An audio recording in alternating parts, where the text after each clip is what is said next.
21वीं सदी में सबसे बड़ा सूर्य ग्रहण लगने जा रहा है 2 अगस्त। इस दिन सूर्य ग्रहण के समय दिन में लगभग 6 मिनट के लिए अंधेरा हो जाएगा। यह सूर्य ग्रहण 6 मिनट 23 सेकंड तक रहेगा। इसके बाद यह दृश्य जो कि अद्भुत है 16 जुलाई 2114 में दिखेगा। भारतीय समय के अनुसार अगर देखा जाए तो ये ग्रहण दिन में 3:34 पर लगेगा और शाम को 5:53 पर समाप्त हो जाएगा। यह ग्रहण सदी का सबसे लंबा ग्रहण है।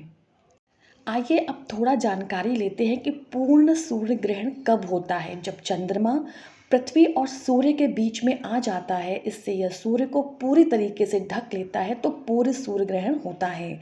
जब चंद्रमा अपनी ऑर्बिट में पृथ्वी के सबसे करीब होता है और जब उसकी छाया भूमध्य रेखा के पास पड़ती है, जो चंद्रमा के सबसे पास होती है, जिस भी देश में यह दिखेगा वहाँ इसका सूतक काल माना जाएगा। सूर्य ग्रहण का सूतक काल ग्रहण के आरंभ होने से 12 घंटे पहले शुरू हो जाता है। यह साल का दूसरा सूर्य ग्रहण है। इसके बाद साल का अंतिम सूर्य ग्रहण 21 सितंबर 2025 को लगेगा। इस दिन पितृपक्ष की अमावस्या भी है। यह ग्रहण भारत में दिखाई देगा, लेकिन 2 अगस्त को जो सूर्य ग्रहण पड़ रहा है वो भारत में दिखाई नहीं देगा, लेकिन फिर भी कुछ राशियों पर इसका असर जरूर पड़ेगा, तो उसके लिए इसका उपाय अवश्य कर लेना चाहिए।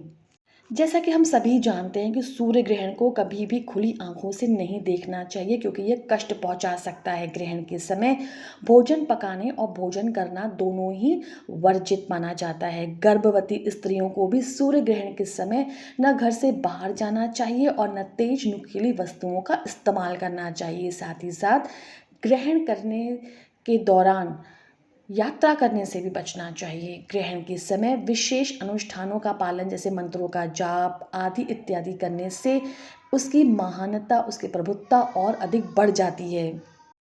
सूर्य ग्रहण के दिन हनुमान चालीसा का पाठ करना और सुंदर कांड का पाठ करना चाहिए। साथ ही साथ सूर्य मंत्रों का भी जाप करना चाहिए। इससे मानसिक शांति प्राप्त होती है।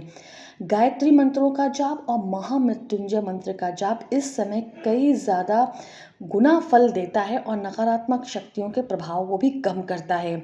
ग्रहण कंप्लीट हो जाए इसके बाद स्नान आदि अवश्य करना चाहिए और दान पुण्य भी गरीबों को ज़रूर देना चाहिए, अथवा जिसकी इसको ज़्यादा ज़रूरत हो उन्हें देना चाहिए।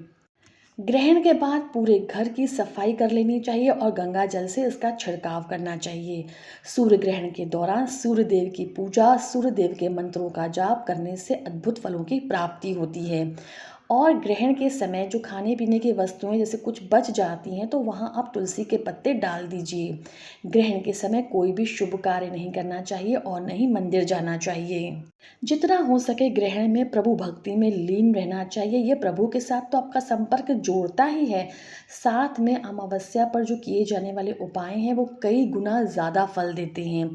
सूर्य ग्रहण में अपनी सामर्थ्य के अनुसार चना, गुड़, गेहूँ, केला, दूध, फल, दाल इत्यादि का दान करें।